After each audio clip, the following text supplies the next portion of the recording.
Hello, Jantans and Jantanites. It's Jason Desmond from the Jantan Collective. Welcome to a brand new edition of What's Up With That, where we question, we learn, and of course, we grow. Subscribe, like, and comment below, and also get in touch with us if there's something that you want us to talk about. Now, relationships are tough, even the best ones. Now, the problem is when times get difficult and couples sweep things under the rug, or they don't want to talk about it, or in some cases, they run away from their problems. What's up with that? Now, for us to have better relationships, we have with us a guru of relationships. She's a very, very good friend of ours. It's Hannah Lowe. How are you? I'm really good. It's been so long since the last time we actually had a full-on chat and everything. I know, it's been like, 10, 12 years? I can't Probably, believe yeah. it. Yeah. You're doing so much stuff. Yeah. Like, what's the most Well- current thing right now? What are you up to? The super retreat thing? Yes. Right? Yeah. What's the most current thing you're doing right now? I mean, the most current thing I'm doing right now is the workshops and retreats and coaching and one-on-one sessions and that sort of thing. How did you get to that level? I mean, like That was a doing super journey. retreat and then all these online courses, date nights and whatnot. Yeah. What was that journey? How'd you get there? It was very personal because, I don't think any teacher or coach really does this from a non-personal level. I was really struggling with myself, my relationship with myself Right. for the longest time, and with men, and I just didn't understand what was wrong. How old were you at that point? I think I've always struggled with relationships. Really? with Oh, men. okay, Yeah, okay. like So it wasn't just one moment. No, it was a series. Really, it became a lot more apparent when I moved to Malaysia, and I'm not saying anything about Malaysian men or anything, but your face, it's like, are you really Right, serious? right. No, but it was just more that I was in a more explorative phase, and I dated a lot of guys, and I kept coming up against the same issues, even though I went from what I felt like a completely different guy to a completely different guy. And so I just got to a point where I felt really depressed. I ended up in a relationship. I moved my life to the States for this man that I'd met. And How old were you then? I was, I think, 27, Okay. 28. And I just, all of this stuff started to unravel, and I just became really needy, really insecure. Really, I felt really alone because I didn't know who to talk to about it. I felt ashamed, of what I felt. Right. And I didn't know, and I felt I was emotional all the time. I felt very sort of, I had to have big emotional outbursts. Because you weren't like that before. I was, but not, for whatever reason, this relationship with this guy really brought things out. So it made things really magnified and just showed me what was actually really under the surface. I think I felt the least in control. I felt completely out of control. And I just felt like if I lose this man, I lose everything. Okay. And I knew logically that doesn't make sense, in terms of like, why am I feeling like everything hinges on this relationship? Like, this shouldn't, as much as we can love somebody, we don't have, our whole happiness doesn't have to be hinged on whether they treat us the way that we want, or they call us, or, they give us the attention that we want. And so I just ended up basically pushing him away. Wow. And getting to a point where I was at a real low point, and I just felt like, I had these feelings of suicide. Even though I wouldn't have done it, it was just these thoughts. And I was like, I have never thought of just taking my own life, and that hadn't ever occurred to me. And I was like, why am I even thinking these things? A part of me was even afraid that, like, what does this mean? So you were looking at yourself from the outside in a way? Yeah, it was a very, I don't know, strange experience, because on the one hand, I knew I would never do anything like that, but I was feeling that way. I was feeling like I'm worthless, and what have I got to offer? And in terms of career, I really wasn't doing anything at all.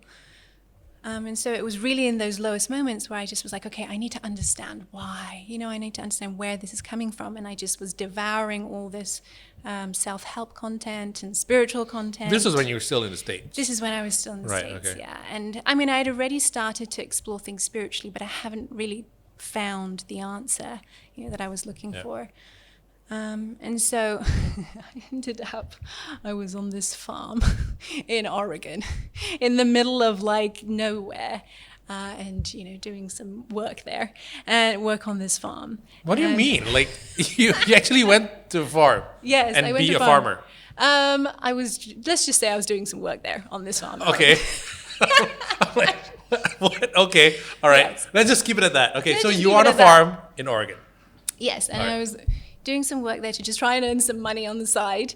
And I really want to know what this is. I'll tell you Okay. offline. But so I had all this time to basically listen to all these podcasts and all these people who are speaking about, okay, so what do you do when you feel depressed? What do you do when you're having relationship Wait. So at this issues? point, you've broken up with that guy. I was breaking up. Right. Yeah. So, So we breaking were up, already, you decided he wasn't in Oregon. He wasn't, no. Okay. Um, I'm trying to dig for some information here. Okay. Anyway, you're yes. trying to find out Yes. what's going Yeah. on. Yeah. So yeah, I just sort of went down that rabbit hole and I started to use all those techniques that I was, finding online. I was like, okay, let me try this. And I finally started finding bits and pieces that worked. And I kind of used myself as a guinea pig, to figure out, okay, where is this coming from? And I found that it came from my relationship with my father, where, why is there this sort of kind of desperation to not let this relationship go? And it actually had this strange memory pop up of being alone as a baby in a incubator and feeling just fear of like, why am I alone? Where's my mother? Right. And then actually after that went back and spoke to my mother about my birth story. So all these things started to unravel that led me back to my childhood and all these various experiences that started to piece together like a pattern in a puzzle, like a blueprint Right. for how I'd even gotten myself into that relationship, my behaviors and why I was feeling the way I was feeling, and then how to start healing and working from the inside out Right. to change things. So when I started to actually see results, me feeling differently, me sort of, I guess, going through a kind of awakening, I was like, I have to share this. I want other women or men or women who are struggling with this to have some answers or some sort of guide to understanding what was going on. Right. And that led me really. But there wasn't here. an actual course that you took or something. I took many different courses, Right. many different things, and In Oregon on the farm? no. Okay, anyway, yeah. That was more listening to podcasts. I didn't Right. really have much money then, Okay. so I just took what I could get for free. But I had been doing courses before then, and I have done courses and stuff after, and all of it has culminated to like really this moment where I feel like I have a really strong foundation of tools Right. and I guess an understanding and knowledge of how we all work in terms of this blueprint that each of us have Right. that creates the kind of reality, relationships and experiences that we have, and why we feel the way we feel, and how to shift and transform that. So I wouldn't say it was just one course. I would say it was 10 years Right, okay. of unraveling and trying different things and putting everything together. So So obviously that relationship, it did end, yeah. yeah. Yeah. But it was because you found something, you found yourself again, and you were able to walk away. In a way. Yeah, it was. Part of walking away was finding myself, because I got to this point where I kept choosing, putting him before me, putting like I need him to love me, and then only then I can love myself. I need him to treat me a certain way, and only then I can feel good about myself. So, the choice to leave him was really finally choosing to love me first, and sort of to be brave enough to know that if I can shift the relationship with myself first, Right. that whoever shows up will be a match to that. At that point, did you go, all right, I don't want to be with any men. I need to work on myself first. I did, yeah. Right? But at that point, did you go, all right, I'm equipped with all this stuff.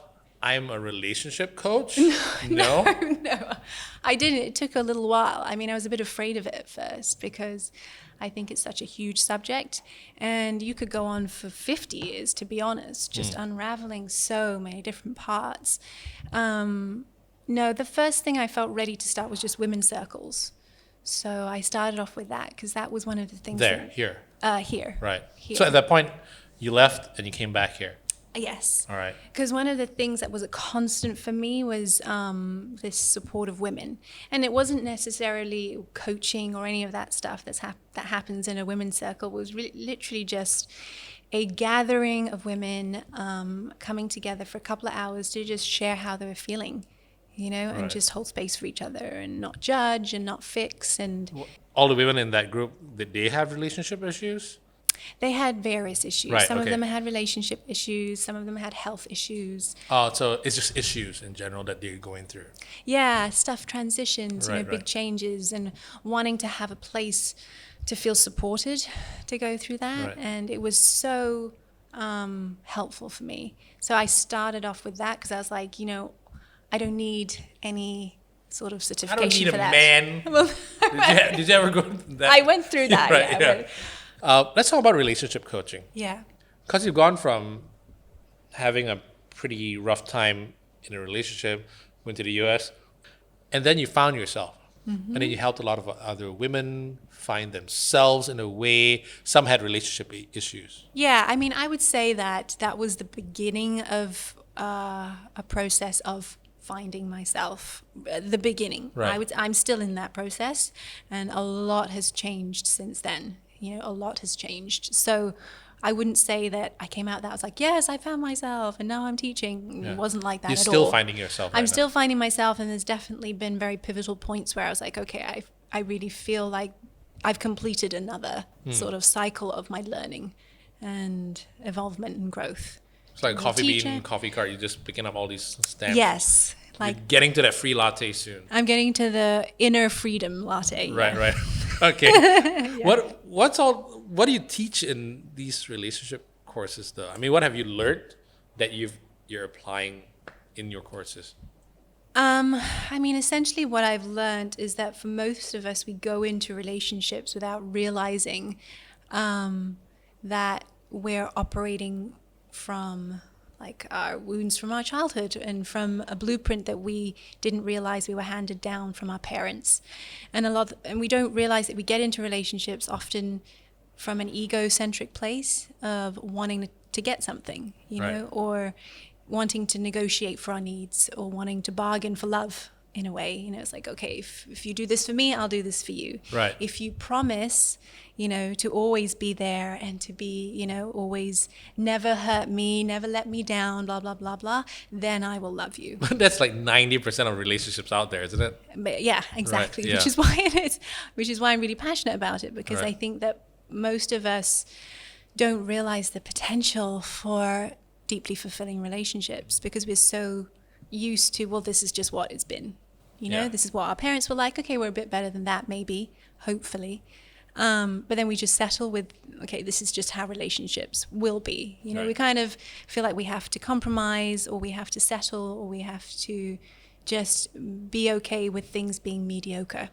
And so really what I teach is how do we unravel all of this and let go of these ego-identified relationships where it's about me first, even with the best intentions, even with the what we feel are consciously the best intentions. A lot of the time we don't realize unconsciously we have these expectations. Of the other person or of ourselves? Both. All right. Yeah, of the other person, ourselves, of how things should be. A relationship should look like this or we have failed. Right. If a relationship, if we argue, it means it's bad, unhealthy. If it isn't long, it means we failed or something has gone awful. If we're not having sex every month or so, every week, then something's gone awfully wrong. Or the problem, you're trying to tick too many boxes. If it doesn't fit a box, that means you've Yes. failed, is it? Right. Yeah, it's like we have whatever fairy tale ideals of Yeah. Happily of ever relation- after. happily ever after, and if that doesn't get met, which it often doesn't, most Yeah. often doesn't, then we just slowly get resentful, close our hearts, and then we just go, okay, well, we can sort of exist together. Yeah. Or, all right, I can deal without this happening, but, you know, I'll go and have my own little stuff on the side, you know, or we start to hide things, we start to shut down. And so my work is to help to dissolve the ego in relationships so that we can actually start experience like love in a more pure form and intimacy without the walls of all this stuff of us, our conditioning from our parents. Because I'm sure many times you might have found yourself like, gosh, I've said something that I heard my dad say to my mom. Yeah. You know? Yeah. Or, oh my goodness, she's saying to me what my mum used to say to my dad. Yeah. You know, and you're like, what is going on? I'm just repeating the same cycle. Yeah. So the work that I do is helping couples, individuals break out of those cycles so that we can redefine relationships. What if after a couple comes in and then they want to try and work on something because they realize something is wrong, they haven't been connecting. Yeah. And then after that, they realize, wow, we're really not right for each other. Has that ever happened? Well, it hasn't happened yet, but I'm sure at some point it will happen. Right. Yeah. Because, I just dug her because she's hot. But then we really don't have anything to talk about. Yeah, I mean, I feel that if that feels mutually beneficial and it feels right for both people, I think that's great. I think that's a success. I think that that's part of the conditioning. It's like, oh gosh, if we couldn't work it out and it ends up that actually my ultimate happiness is taking me away from you, then we have failed, you know? Right. But I actually see that as a win, as a good thing. I think this idea that we're supposed to be with one person for the rest of our life is limiting. I think that Also, may you be don't true believe in soulmates, though?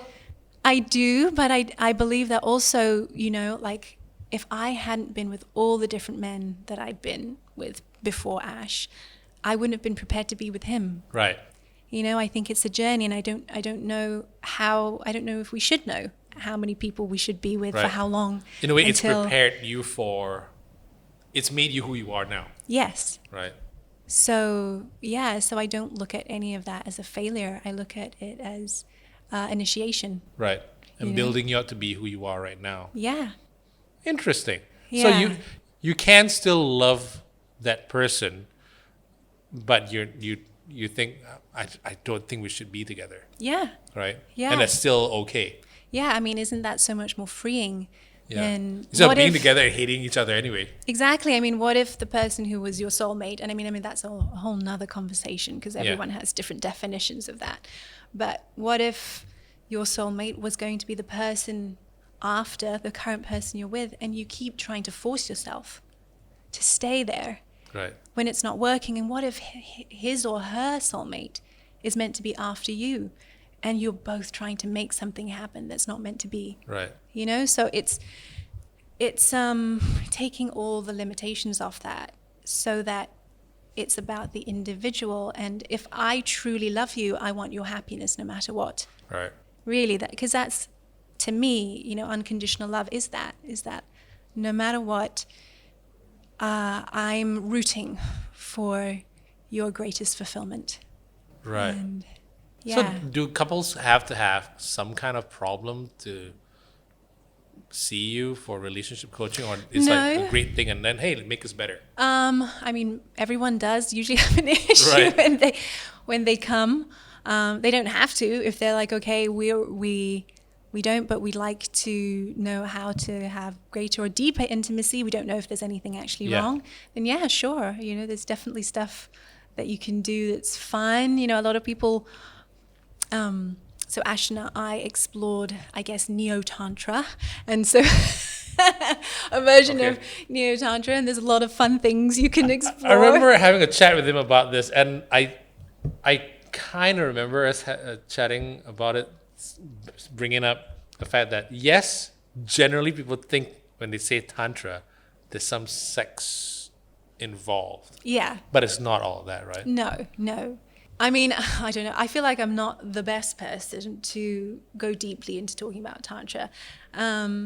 Ultimately, I guess from what I've learned is Tantra in its purest form is simply masculine and feminine energy. So this dance of masculine and feminine energy coming together, and this relationship of how masculine and feminine energy interact with each other on every level, you know, because we're all created through both these polarities coming together, you know, creating electricity, creating life in all forms. Right. And so, and we all have masculine and feminine energy within us. So there's always a relationship, like me and you in this moment. So even now you could say me speaking to you right now is an interaction of Tantra, because Really? there's masculine energy interacting with feminine energy. Okay, I see. And it's simply my experience of that. So with Tantra, it's sort of how open and present can you be in the moment to whatever is happening. Right. Like looking at a flower, having you know, experiencing this interview,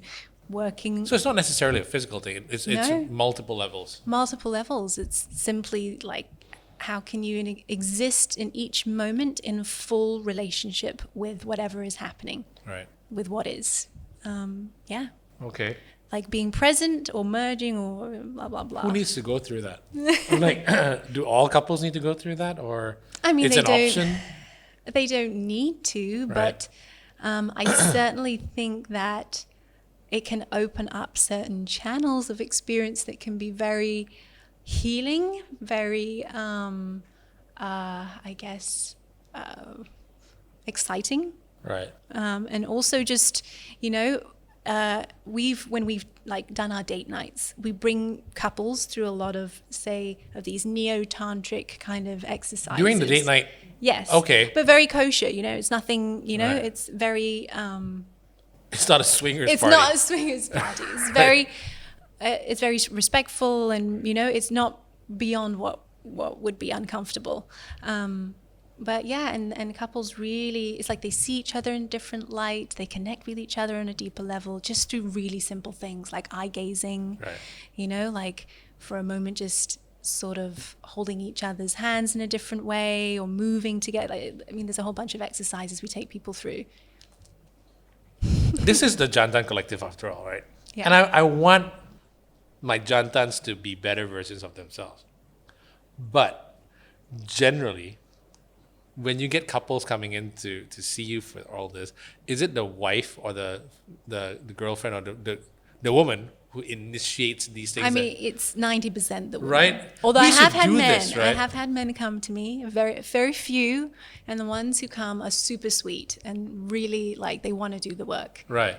which is, you know. So, great. but generally, do guys go, what is this? You know? Yeah, mostly the general consensus is, get me away from this stuff. Our relationship okay ma, you know? Yeah, like everything's fine. Love, and then after that, get older, then I that's it lah, right? Yeah, it's like what I said before. It's this acceptance of like, this is just how it is. Yeah. You know? Yeah. And So how do you change that mindset?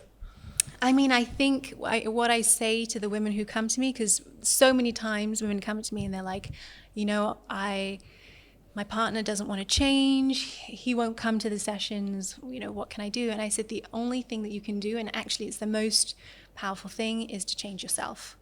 Because once you start transforming yourself, and essentially more love is going to come through day to day, he's going to feel it. Right. You know, there'll be a transmission of a different version of you. And really, you know, what's the most powerful thing when you've been inspired by someone is Right. not necessarily what they say. It's, you know, it's like what they feel like. You know, it's their behavior. It's how they're acting. It's, And prove that it's actually doing good for them. exactly. It's like when you see someone happier, more fulfilled, you're like, well, what are they doing? Yeah. When there's more love, and instead of meeting you with anger or, Yeah. you know, in the normal way you'd expect, like, oh, okay, well, you did this to me, I'm shutting you out. Yeah. But instead you don't. Instead you're actually like, I understand why you would do that. I'm sorry you feel that way. How can I support you? You're like, what? Yeah. Because there are a lot of these relationship counseling sessions that have a bad rep. Yeah. You know what I mean? That's why most people are, ooh, something wrong with your marriage, is it? It's Yeah. always that. I think that's the main thing. It's like I don't want to admit or feel like something has gone wrong. Yeah. It's like I need to show face. I mean, that's very Asian culture. Yeah. I need to show face that everything's okay. Yeah. because if I don't, then I'm going to be judged, you know, I'm going to be outcast, people will look down on me, it's going to ruin the family reputation. There's all of that stuff to really get through. Yeah. But essentially, like, you're going to be so much happier if you start to, in the long term. Yeah.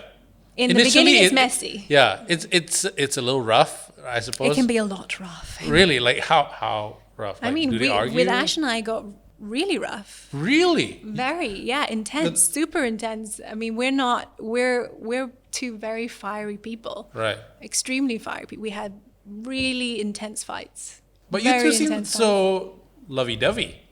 I you mean, know? we are now more than ever, having gone through that. Right. But we had, I mean, I had, and we both had to work through so much of this patterning, and which is why I feel passionate about what I'm doing, because I've gone through it. Like, Right. I am the guinea pig for the work Yeah. that I've been doing, and I've seen the results.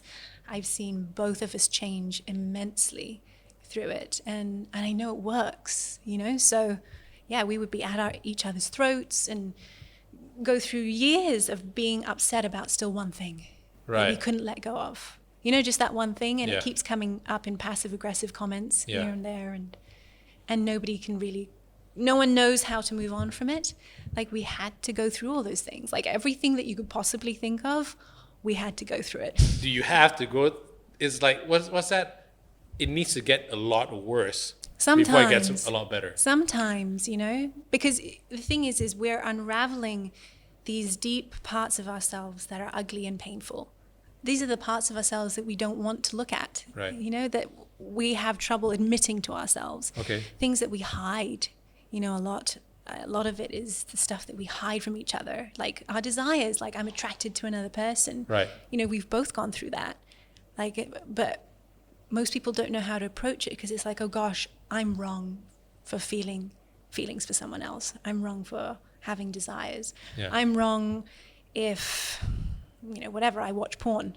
Right. You know, I'm wrong if I don't know, if I screamed at my husband and, you know, whatever it is. It's like all of these things built up over time, and where does it go? It all gets suppressed. Right. And so unraveling it is a messy process. But there's a beauty in that, you know, if you can hold space for each other in that and still love each other and still come out like seeing the best of each other, it creates so much more trust, like a foundation of like, we can go through anything. And there's nothing now I feel I need to hide anymore, you know, whatever Because jealousy. there is good stuff that's Yeah, coming but, up. but also because you realize that's not who the person really is. You know, it's really like a lot of the stuff I do is separate your behavior doesn't dictate who you are. And I think that's where we get tied up. Well, you know, he's abusive because he did this. You know, she's whatever it is. She's a horrible person because she did this. Well, no, her behavior was horrible. But that's not who that person really is. And if we cannot get past that, we're constantly going to not be able to really meet each other and who we really are, because we're human, you know, we're meant to have these things. We're not Yeah. meant to be perfect. And So yeah. we'll learn all this in your relationship salon series. Is Yeah, it? well, yes. I mean, I did that this year. It's finished, and I'm going through a process of what I call burning everything down. So I'm in my mind, I look at everything and I go, I set it on fire in my mind as this kind of a cleansing process Yeah. for me. You've burnt it down. You're going to change things up. What was in there before that you don't want anymore, and then you just want to move on to something new? I think, well, when I did it, it was more of an exploration, you know, because I hadn't done anything online. I mean, COVID forced So this was us to go actually a online. COVID thing, right? Yeah, it was before we were doing workshops in person. You know, we hadn't done anything online. I say Right. we, talking about Super Good and Super Retreat Right, and right. Sarah. And then COVID forced us to go online, which was actually fantastic. And so it was an exploration of figuring that whole thing out. And so why I'm burning it down, because there's a bunch of things that I thought could be improved on, Right. which is that I was doing individual workshops. So you could just go to, you know, any individual workshop. You wouldn't have to sign up for the whole thing. So you get different people at different workshops, which is fine. But actually you can go much deeper with one group of people in a program that's extended. Also, So- you felt it was just too Yes. on the surface? Yes, because there's only so much you can do in 2 hours, Yeah. 2.5 hours. And there's so much more you can address if you have the same people, because that just creates safety. Right. And also just extending everything out so you can really slowly go into different areas. So that's what I'll be doing more of. How next different is it year. doing stuff on Zoom though? I mean, like It's online. very different. I keep saying Zoom, but it's not like they freaking pay me or anything. Doing Yeah. something like this online, obviously, Yeah. doing it in person is a lot more intimate. Is better, isn't it? I prefer it. Yeah. Doesn't mean it can't be as effective, actually, is what I've found. I did do a 6-week program with a bunch of women, co-facilitated with this amazing woman, Rachel. Right. And Quaz? yes, Right, have right. you spoken to her Yeah, yet? I've spoken to Rachel before. Oh, Yeah. great! Yeah. Yes. It's all about raising kids positively. Yeah. Yes. I know Rachel. Yeah. Yes, child development specialist. Yeah. So we led a program for women together online, 6 weeks, and actually the transformation that the women went through just through the online program was actually quite astounding. We were pleasantly surprised. So, I mean, I prefer in person, but apparently it can be pretty Yeah. profound still. You do what you online. have to do as Yeah. well, right? Yeah, we do the best with what we have. And so, Okay. Yeah. But if everything does open up again and we have a vaccine and whatnot, would you still do stuff online? Do you have is it Yes. because you have clients from overseas and stuff? yes, yeah, I do things online because it is drawing people from overseas, and and people want, Singapore and Hong Kong and even Australia, even some people in Europe. So we're actually getting a more worldly audience, which Right, is right. really nice. Right. So yeah, I would continue doing things online, but also in person, because you just, Yeah. the in-person stuff, you can't beat it. It's But Malaysia's a big market, obviously. I mean, like, because Yeah. this is where you're based, right? But without trying to dig up, like, which country is the worst, which country generally is the worst, okay? when it comes to what exactly? The couples having issues and they need to work on stuff. Oh, I don't know. I think everybody. I think that would be. I was just very wondering whether general. it's different in different countries. There's definitely a different kind of openness to doing the work. It does. I wouldn't. I haven't seen anything in terms of it's worse in this country. Right. It's just different issues. But in terms of which culture in which country is more open and Yeah. more closed, there's definitely quite a. Obviously, the Westerners are more open, would you say? Yeah. Yes. Yeah. Yes, but also can be more combative. Oh, right. Okay. Yes, can be more challenging in terms of like we're open, but with Asian we're like we won't Right, we won't right. challenge, we won't ask Yeah. too many questions, Yeah. we won't be too vocal. And then we'll Whereas talk about it when we get home. exactly. yeah. But the Westerners like very vocal, like I don't Yeah. like this. Yeah. Why is it? You know what I mean? So I mean, which is neither bad nor good. It's Right. just different. So, Okay. Yeah. But it'd be interesting to see how things work out. I mean, when Yeah. things open up again, because it is a new norm, right? But having done both in person and online, Yeah. I guess you can run both, Yes, I would like to do both. right? I like both. Yeah. Now, I want to touch a little bit on where you are. I mean, as a relationship coach, because you're the pro, you're the expert here. How do you classify what's a healthy relationship, an unhealthy relationship, and a relationship that is probably not going anywhere? Yeah. How do you classify that? I think that's a really good question. I think different people would have different answers. For me personally, I think healthy is a very loaded word, and I think people have many different definitions Yeah. of it. You It's know, too wide It is. range, You right? kind of want to say, okay, this is what looks like healthy, and it's like we want to define something in Yeah. order to sort of. It's like, okay, now I have a construct of a goal to meet.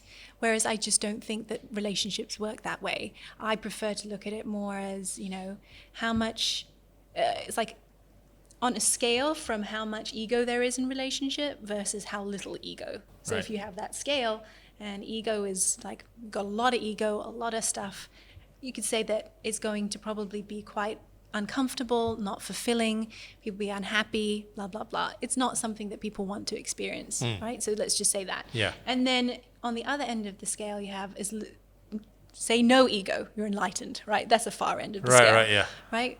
And You're like the Buddha. yeah, and what you experience is bliss, joy, peace, intimacy, love, all the time. And then and so there's this sliding scale, and then you say, okay, where do I fit in terms of how I feel, rather than what it looks like? Because I've seen many relationships where it's like, oh, we never fight, and then they just break up after the first fight. Yeah. And then they're like, well, I mean, everything looked fine. Well, what was wrong? What went wrong? Yeah. Why wasn't that the healthy definition that we would probably, sort of like to put in that Correct, yeah. You look healthy like box? the perfect couple. They and look like whatever. I mean, how many times have we said that? Yeah. And then people break up and you Yeah. go, what the hell happened? Yeah. And in your mind, you sort of have that construct and you go, well, and then you say with your own relationship, if it doesn't fit into that, there's something wrong with it.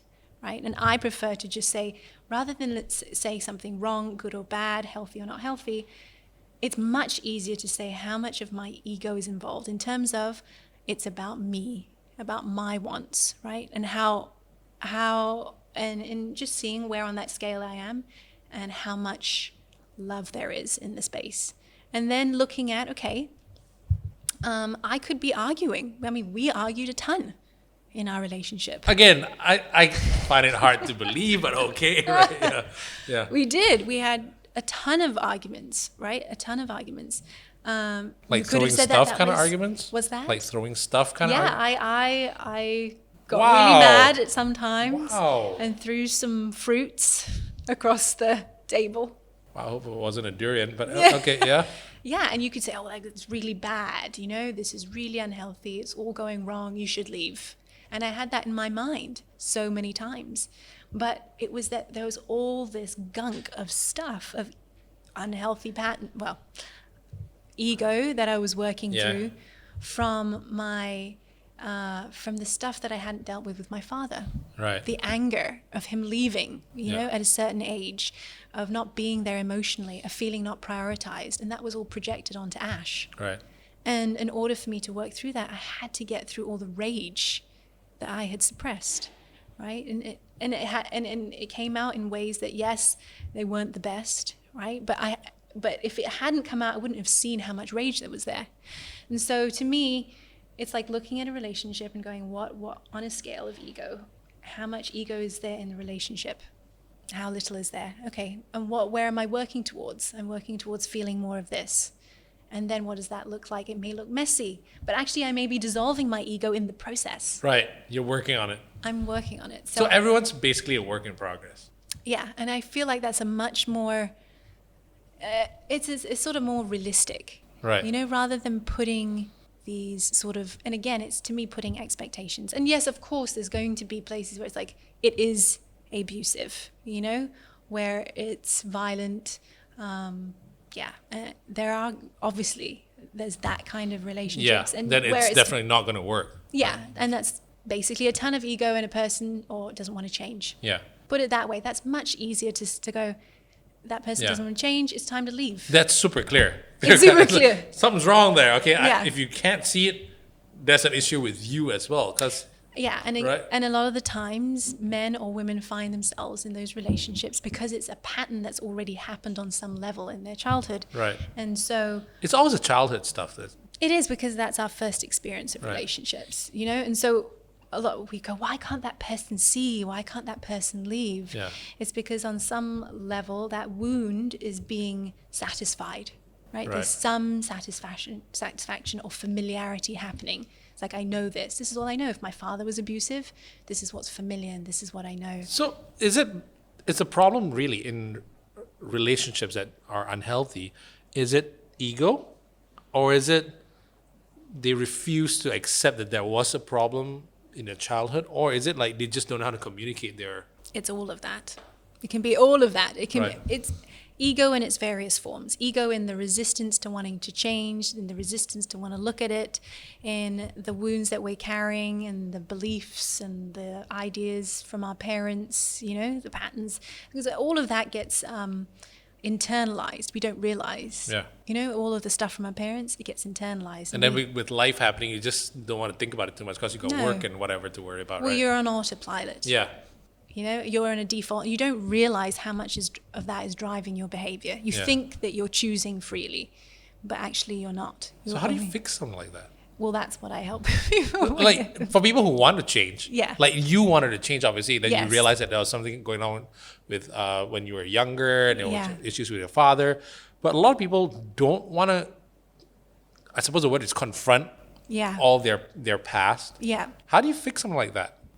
Well, you can't if your person doesn't want to, Right. you know? And so that comes to a place of like, am I willing to leave, Right. right? And leave and trust in the process that I'll find somebody, if I work on myself and shift and change myself, that I'll find someone who will meet me in a space where they want to work on things. And Ash was that for me, Right. you know? Like the rest of my ex-partners didn't really want to do that. Right. They didn't really want to do that to a certain extent. Do Whereas they want to Ash meet you did. halfway in a way?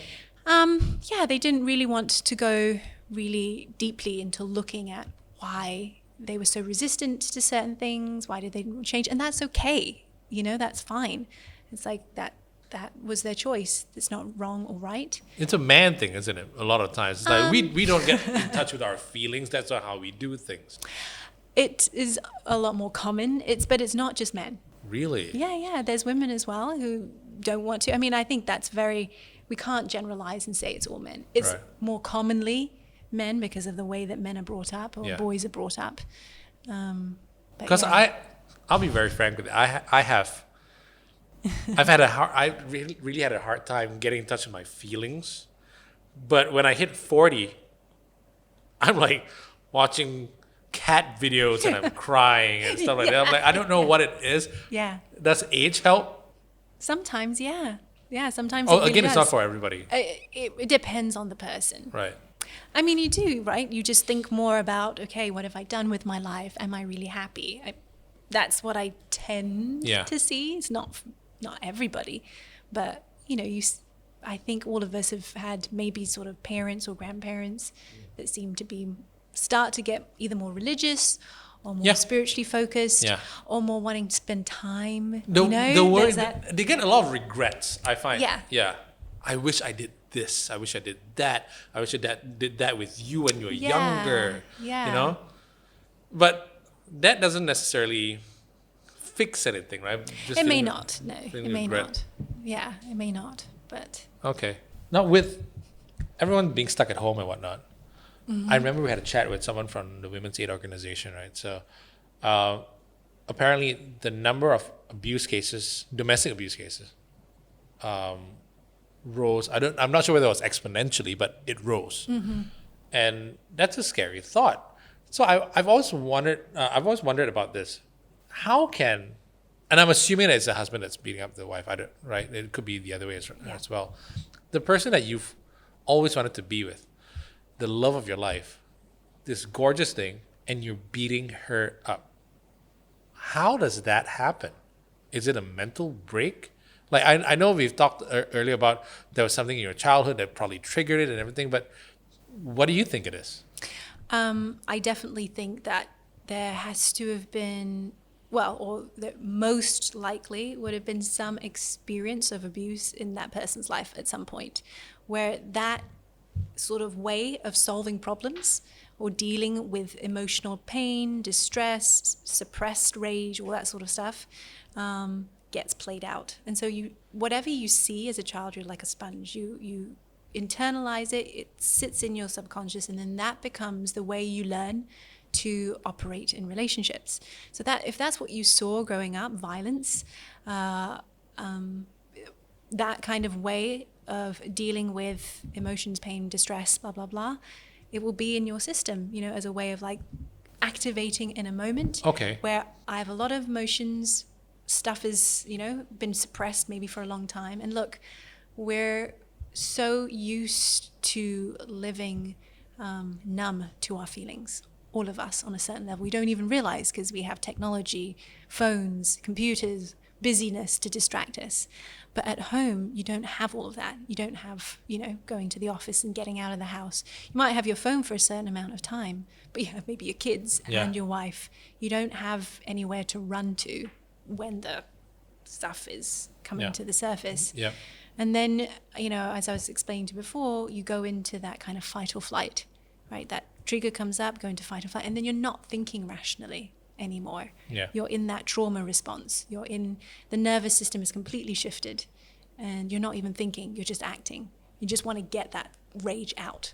It's like you bottle up. I mean, I was explaining, what if you have a wife who keeps demoralizing you, putting you down for years, and you don't do anything for a while, but eventually you just snap. And maybe that could have been something that happened with your father. Maybe you saw your father that way and he never stood up for himself, right? Why can't he just walk away then? Again, it depends on what is, sort of kind of programmed into your blueprint as something that is possible or something that happens. It's like if you see it, if you've never seen it, you wouldn't even know to do it. Like I watched my nephew. Yeah. And it's like he had no concept of snatching something from another child. Right. Because he's never been snatched from. Right. But then when he was in play school and saw this, he was like, oh, this is an interesting... But he wouldn't do it because he hasn't seen it.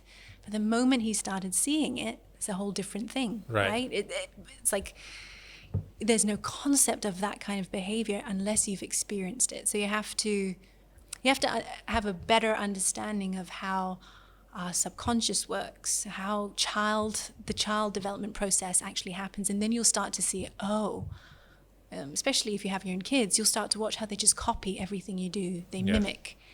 It's the same thing. It's just that now you're an adult and you don't realize you have these unconscious sort of programs and conditionings and in your system, and you're just acting it out. So. Yeah. Like my dad smoked. Yeah. I never touched a cigarette in my life. Yeah. Maybe you're right. Maybe it's just a blueprint. Maybe I just don't follow how things are supposed to be where I'm growing up. But I would think that some people just need better sense. Like these things shouldn't exist in civilization. You don't beat people up and stuff like this, right? Why can't sense just because in that moment you're not in your rational brain. So it's like it's understanding that when a person goes into a trauma response, they're in a completely different part of their brain. So they're not thinking straight. System, they're not. It's like the whole nervous system is pushing out all different hormones and chemicals, because you're like, why can't you just think straight in that moment? But you're not, your whole system is not set up to think straight. Right? It's not. And I guess until you experience it, then but like in the case with your dad, even though you may not have picked up smoking, say if you pick up some sort of addictive behavior, it doesn't necessarily mean it will turn out the same way. Okay. It could be that it turns out as a different form of addiction. Okay. And trying to de-stress or numb, that sort of thing. Because instead of making people villains, it's like I think the more that we can try and understand and empathize with how did this happen, where did this come from, rather than alienating, I think that that's going to help people, rather than it's like you did something bad, you did something wrong, you should just be punished. That's it. I mean, that's like that's what we received as kids. Yeah. And now that didn't really work as well. And that didn't really work, did it? So. Yeah. Okay. Interesting. It's just something I've always wanted to find out. Before you go, we want some quick fire pieces of advice for us Jantans to be better versions of ourselves. Yeah. From a relationship standpoint, because you are #relationship guru. Hello. I feel quite uncomfortable. I'm going to put it right there. Yeah. What do you think men get wrong about relationships? I think the thing I would say is what I notice creates a lot of intimacy issues in relationships is when men hide. So when men hide their emotions, when they hide certain parts of their lives, when they hide their weaknesses, their shame, all sorts of things. That's what I notice generally the most with men, because so much of, you know, this idea of masculinity is based on not being weak and being strong, you know, and also not knowing how to approach things that we don't understand and don't know how to fix. You know, so it's like for a lot of men, not all men, but it's like it feels like something's wrong with me if I haven't figured this out, and I don't want to look weak in terms of I don't know what I'm doing, or I don't know how to be, or I should have known how to act, blah blah blah blah, or it's not okay to have these feelings. So I see that as one of the biggest issues when it comes to relationships, is this kind of hiding the parts of yourself, hiding your feelings. And I think if men would see the reward of being more open and being less hidden with the stuff that they feel uncomfortable with, I think that they would be surprised at how fulfilling their relationships could be on a whole nother level if they actually started to shift that and change that. So yeah. Because you would know, because you run Yeah. an intimacy series for both men and women. Yes. Right? Yeah. So systemically, because you mentioned, because this is how we've been raised, men need to be strong and macho and whatever. Yes. Systemically, generations upon generations. Absolutely.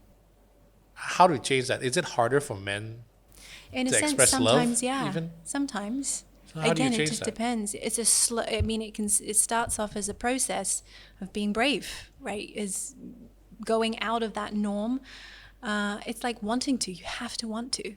If you don't want to, you're not going to have the stamina to face all the things that would be really confrontational to look at. You know, really confrontational to look at along the way as you unravel all these parts of yourself. You have to want to. I guess you have to believe that your life is going to be considerably better because of it, you know, considerably richer in many ways. And I did this workshop just as a guest for Rachel, doing this parenting workshop. And we did a session called Marriage Under Fire, and I did some stuff, you know, specifically for relationships for the couples who were there. And what I said to them at the end was that, you know, these ways of us operating is generational, you know, and your relationship, whether you know it or not, is affecting your children as we speak, right? They are learning how to be in relationship because of you. Do you want them to have the same relationship that your parents had? You know, like this is an opportunity to break those patterns and break those sort of habits and chains really that we have on ourselves and show them a completely new way. What if you can completely change their experience of love, relationship, trust, safety, companionship, whatever it is, you know, through you shifting? And I noticed people a lot more inspired to think about and to go, okay, whatever it takes. Because that's what it's going to take. Like, it is. People think, okay, I'm going to change stuff in my relationship. Maybe it'll take a couple of months. No, this is a rewiring of your entire system of the last 20, 30 years of your life. It's going to take time. It's going to take maybe 3, 4, 5 years, depending on how, you know, passionately you work at it daily. It's like anything with your business. It's, you know, you're willing to put all that time and effort into business. Blood, sweat, and tears. Why not you? Why not your relationship? Right. You know. So, and what that would look like. So it's not just us that we need to fix, because the system, we need to fix It's the system. That's what I believe. So the next generation after us, we need to fix, like, create a system where they feel okay. They can thrive. Right. Because right now, are we really thriving in our relationships? Yeah. No, we're not thriving. Yeah. Not at all. Much worse than that. You know, we're plateauing, we're stuck, we're unhappy, abuse, there's all sorts of things, you know. We can't even stay in the same place for a certain amount of time without like trying to kill each other. Yeah. For a lot of people, not saying all, but I'm saying that generally people are not happy with their relationships. Yeah. So what are we leaving for the next generation and the generations to come? Wow. Did not see that, like we're affecting like the next generation. Right? So how can we do better? What do we need to do? Let our kids be vulnerable? What? Yeah, as in, you know, learn about what happens through a child's developmental process. You know, how do they thrive? You know, where do they thrive? You know, do they thrive when you tell them in a moment where they're crying that, hey, not big deal. Just, you know, it's okay. You don't have to cry. It doesn't hurt that bad. Right. You know, be a big boy, whatever it is, Yeah. or be a big girl. It's these Is words that really? that we use, right? Yeah. Yeah, it's like, has that helped in the long run? Or has that just taught a person how to shut themselves down and disassociate from what they're actually feeling in the moment versus what did that feel like? Just being open. Oh, I felt, you know, like, or like with Josh, who's 4 years old, he doesn't have the words for his emotions. So my sister speaks to it for him. She says, oh, you're feeling sad because your friends don't have to go home and they can't play with you anymore. And he's like, yeah, I do. She said, it's okay to feel sad. Right. He cries for a bit and then he's fine, right? But if you don't, then he stores that anger, he stores that sad, whatever it is. And then that may come out as being, you know, whatever it is, mad with mom, or whatever. So it's I like, hate you. Something exactly. like that. Yeah, you know, yeah. you have all that.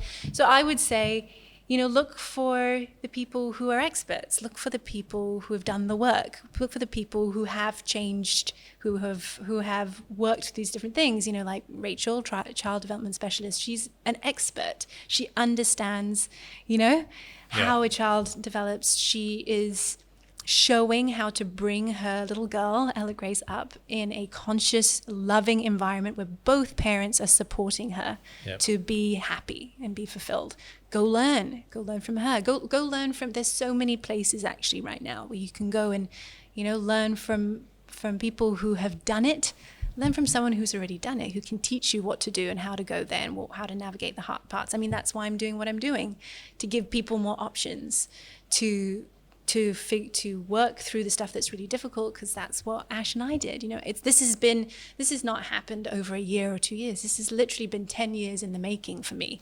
You know, it's a lot of different experiences. So we're getting the tools. Exactly. You don't have to do the 10 years of looking. Yeah, because you've done the hard work. Because I did the hard work. It's part of my journey. It's part of what I've chosen to do. So, yeah. So if you want better relationships, be vulnerable, be open, I suppose, yeah, right? be open and be willing to look at yourself. That's what it will come down to. All right. Be willing to be wrong about who you think you are. Be willing to be wrong about what you think you know about yourself, about relationships, even about your parents. You know, people feel quite defensive when I start talking about their parents. They're like, but my parents loved me. And I'm like, I'm not saying that your parents didn't love you, you know, with every fiber of their being, but they are still human. Yeah. You know, and it could have been the smallest incident that ended up creating whatever you're experiencing now. Right. So it's just being open to looking at yourself, looking at your life, and shifting things. I like that. Yeah. You truly are a relationship guru. I love that. I know you're very comfortable with I'm that, comfortable. but you are. That's great. Hannah Lo, thank you so much for chatting with us. Thank you so much for having me. Sorry for taking up so much time, but this Yeah. was so great. Thank you. Great I chatting really with you. enjoyed it. That was a great chat. I tell you what, guys, don't forget, subscribe, like, and comment. Also, don't forget to click on that little bell button for all the latest notifications. And we want to hear from you. If there's something that you heard here that you want us to talk more about, you can comment. If there's something that you want us to talk about, we'll get in all the experts. Do comment and tell us. We want to hear from you. And that's the show. My name is Jason Desmond. This has been a Jantan Collective. This is What's Up With That. And as usual, don't be a dick.